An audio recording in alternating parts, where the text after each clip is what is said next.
দর্শক, সাতক্ষীরা ৪ আসনের জামাতের এমপি সাবেক বলা যায়, কারণ তাকে দল থেকে বহিষ্কার করা হয়েছে। যদিও এমপি হিসেবে তিনি এখনও বহাল তবিয়তে রয়েছেন। সেই গাজী নজরুল ইসলাম, যে কেলেঙ্কারির জন্য তাকে দল থেকে বহিষ্কার করা হলো কিংবা দল বহিষ্কার করতে বাধ্য হলো, যদিও দলের বহু টক শো আর্টিস্ট এরকমটা দাবি করার চেষ্টা করছেন যে এমপির ব্যক্তিগত নিরাপত্তা কোথায়, দাড়ি টুপি বলেই তার বিরুদ্ধে বেশি বেশি বিষোদ্গার করা হচ্ছে কিনা, এটা কোনো প্ল্যান কিনা, ষড়যন্ত্র কিনা, এরকম নানান ন্যারেটিভ এখনও গণমাধ্যমে, সামাজিক যোগাযোগ মাধ্যমে তৈরি করার চেষ্টা করছেন। সেই গাজী নজরুল ইসলামের আরেকটি ভয়ঙ্কর ভিডিও বেরিয়ে গেছে। এবার সিসিটিভি ফুটেজ, একেবারে সিসিটিভি ফুটেজ, এবং সেটা একটা হোটেলের সিসিটিভি ফুটেজ। একটা নারী নিয়ে যে কর্মকাণ্ড তিনি করেছেন, সেই সিসিটিভি ফুটেজে রুমে ঢোকার বাইরে, রুমের মধ্যে তো আর ফুটেজ সিসিটিভি ক্যামেরা থাকে না, একেবারে গেট থেকে ঢোকা থেকে করিডোর পর্যন্ত, লিফটের ঢোকা, লিফট থেকে বেরিয়ে যাওয়া, করিডোরে হাঁটা, করিডোরের বেঞ্চিতে বসা, এই ভিডিওগুলোই বলে দেয় যে তিনি এই ঘটনাগুলো নিয়মিতই ঘটান। অনেকে দাবি করছেন যে এই ভিডিওটা মগবাজারের কোনো হোটেলের ভিডিও। একদিন আগেই তার ড্রাইভার, তার বিরুদ্ধে যে মামলা করেছেন, সেই ড্রাইভার দাবি করেছেন যে ফাঁস হওয়া ওই ভিডিওই একমাত্র ভিডিও না, এরকম বহু কিশোরী তরুণীর সঙ্গে বহু ভিডিও রয়েছে। সেগুলোই কি একে একে বেরিয়ে আসছে? চলুন একটু জেনে দেখি নতুন ভিডিওতে কি কি ছিল, বুঝে ওঠার চেষ্টা করি যে ধর্মের মুখোশের আড়ালে এরা আদতে কি করছে এই সমাজে। থাকবেন পলিটিক্স টিভির নিয়মিত আয়োজনে।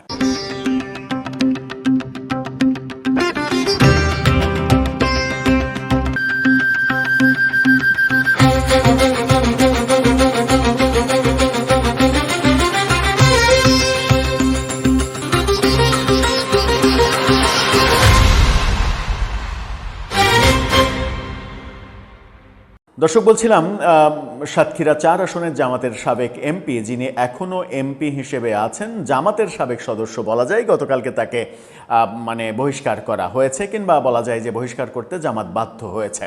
আজকে যেটা আপগ্রেড হয়েছে সেটা হচ্ছে যে তাকে পদত্যাগ করার আলটিমেটাম দেওয়া হয়েছিল, কিন্তু আজকে সারা দিন চলে গেছে, এই ভদ্রলোক পদত্যাগ করেননি। যার ফলে যেটা হয়েছে সেটা হচ্ছে জামাত প্রয়োজনীয় ব্যবস্থা নিতে ইসিকে চিঠি দিয়েছে। এই শিরোনামটা দেখে নিন। এখানে গণমাধ্যমে নিশ্চিত করা হচ্ছে, এমপি গাজী নজরুলের বিষয়ে প্রয়োজনীয় ব্যবস্থা নিতে ইসিকে জামাতের চিঠি। দল থেকে বহিষ্কার করলেই এমপি পদ চলে যায় না, এরকম নজির বাংলাদেশে বহু রয়েছে। আওয়ামী লীগ নেতা, বর্ষিয়ান নেতা লতিফ সিদ্দিকী, গোলাম মাওলা রনি, সাবেক আওয়ামী লীগের প্রতিমন্ত্রী মুরাদ, তথ্য প্রতিমন্ত্রী, অনেকের ক্ষেত্রে বিএনপির একজন এমপি, অনেকের ক্ষেত্রে এরকম উদাহরণ রয়েছে।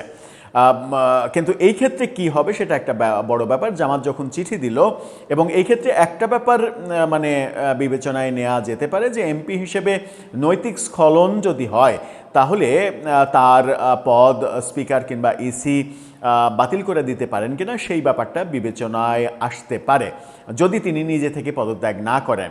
নিজে থেকে পদত্যাগ না করার ধৃষ্টতা এই মুহূর্তে তিনি দেখাবেন, সেই প্রশ্ন আসছে। সেই প্রশ্ন যখন আসছে, তখন তার সেকেন্ড পর্বের ভিডিও বেরিয়ে গেছে, যেখানে দেখা যাচ্ছে যে একটা হোটেলে তিনি ঢুকছেন একজন তরুণীকে নিয়ে, এবং সেই তরুণীও খুবই কম বয়স্ক, খুব একেবারে ক্লিয়ার বোঝা যাচ্ছে না, কিংবা তার পরিচয় জানা যায়নি এখন পর্যন্ত, কিন্তু এটা পরিষ্কার বোঝা যাচ্ছে যে কম বয়স্ক তরুণী, এবং তাকে নিয়ে হোটেলে ঢুকছেন। বরং আপনারা চলুন একটু ভিডিওতেই যায়। ভিডিওটাতে একটু একটু করে দেখলেই বুঝতে পারবেন যে এই যে তিনি গেটে ঢুকলেন, তরুণীকে নিয়ে খাতা সই করছেন, অর্থাৎ হোটেলের যে রেজিস্টার খাতা, সেই খাতায় সই করছেন। এরপরে লিফট দিয়ে তিনি উঠলেন, উঠে করিডোর দিয়ে রুমের দিকে গেলেন। পরে কাটটু দেখা গেল যে তার সমস্ত রোমান্স শেষে তিনি হোটেল থেকে বেরিয়ে আসলেন। বেরিয়ে এসে যেটা ভয়ঙ্করভাবে যেটা করেছেন সেটা হচ্ছে যে 3টা স্পটে 3টা স্পটে মানে তার বোধহয় মাথাতেই ছিল না যে হোটেলের করিডোরে সিসি ক্যামেরা থাকতে পারে, কিংবা অনেক বেশি উত্তেজিত ছিলেন, হয়তো রুমে থেকেও হয়তো উত্তেজনা তিনি কমাতে পারেননি। সেই কারণে 3টা স্পটে, এই ভিডিওতে অবশ্য তার মুখটা একটু আড়াল করা হয়েছে লাভ চিহ্ন দিয়ে। একটু দেখে নিন যে করিডোরে দাঁড়িয়ে তারপরে লিফটের কাছে দরজার আড়ালে গিয়ে এবং তার পরবর্তীতে লিফটের সামনে লিফটের জন্য অপেক্ষার জন্য যে বেঞ্চিতে বসলেন, সেই বেঞ্চিতে বসেও সেই নারীকে জড়িয়ে ধরে চুম্বন করার দৃশ্য দেখা গেছে এবং তারপরে লিফট দিয়ে নেমে গেছেন, বেরিয়ে গেছেন। এই ভিডিও নতুন করে আবার চাঞ্চল্যের সৃষ্টি করেছে এবং এই ভিডিওটা শুরুই হয়েছে সিসি ক্যামেরার ফুটেজ হোটেলের বাইরে থেকে, যে মানে বাইরের রাস্তা থেকে শুরু করে একেবারে অন্দরমহল পর্যন্ত শুধুমাত্র রুমের ঘটনা কি ঘটেছে সেটা দেখা যায়নি।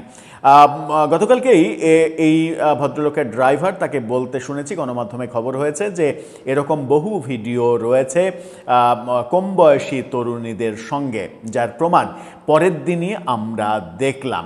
এই যে মানে গতকালকে দিনের বেলায় এই মন্তব্য ড্রাইভার করেছেন, রাতেই এই ভিডিও হয়েছে ফাঁস।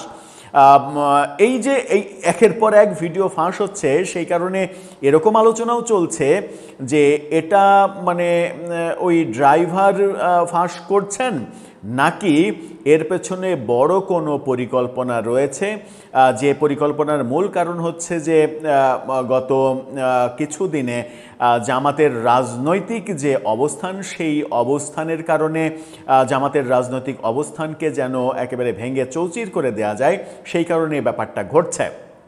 আজকে এক সাংবাদিকের সঙ্গে কথা হচ্ছিল, তিনি মজা করে বলছিলেন যে দেখবেন কালকে থেকে আরও অনেক ভিডিও বের হতে শুরু করেছে এবং সেটা শুধুমাত্র জামাতের না, বিভিন্ন দলের গুরুত্বপূর্ণ ব্যক্তিদের ভিডিও বের হতে হয়তো শুরু করবে।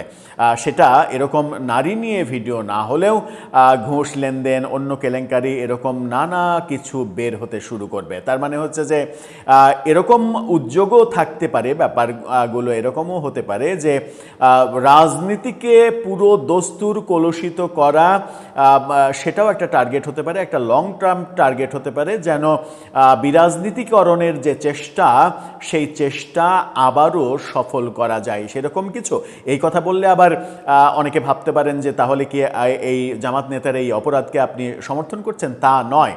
কিন্তু মানে গভীরভাবে খতিয়ে দেখলে এরপরে যদি বিভিন্ন দলের এরকম ভিডিও বেরিয়ে আসতে থাকে, তাহলে অন্য গন্ধ আছে কিনা সেই ব্যাপারটা কিন্তু আমাদের মাথায় ঢুকে যাবে। এই ঘটনা, জামাত এমপির এই নতুন ভিডিও, এটা দেখে মানে আমার নিজের প্রচণ্ড হাসি পেয়েছে যে একজন 70 ঊর্ধ্ব, অনেকে বলছেন তার বয়স 75 বছর, 75 বছর বয়স্ক একজন বৃদ্ধ, যিনি গত নির্বাচনেও দিনের কথা বলেছেন, দিনের আলো জ্বেলেছেন এবং নারীদের বৈঠকে দেখা যাচ্ছে যে তিনি বিশাল এক সাদা পর্দা টাঙিয়েছেন, নারীরা যেখানে বসেছেন তার সামনে পর্দার আড়ালে থেকে তিনি নারীদের উদ্দেশ্যে কথা বলছেন, ভালো ভালো বয়ান দিচ্ছেন। নারীদের পর্দা নিয়ে তিনি এত বেশি কনসার্ন, বিবিসির একটা ভিডিও প্রতিবেদনও বেরিয়েছে অনেক আগে, বিবিসিকে সাক্ষাৎকারে তিনি নারীরা কিভাবে বেরোতে পারবে, কিভাবে পর্দা করতে হবে, কি করতে হবে, এই ব্যাপারে সুন্দর সুন্দর বয়ান দিয়েছেন। সেই ব্যক্তি এতটা নারী লিপ্সা তার মধ্যে থাকবে এই বয়সে এসেও, তাও আবার একেবারে আন্ডার এজ নারীদের সঙ্গে কিংবা মানে কিশোরীদের সঙ্গে, এটা একটা বিকৃত মানসিকতা বলেই মনে করছেন বেশিরভাগ বিশ্লেষক। দর্শক, আপনার কাছে কি মনে হয়, কোন দিকে যাচ্ছে পরিস্থিতি? আপনার মতামত জানিয়ে লিখতে পারেন আমাদের কমেন্ট বক্সে।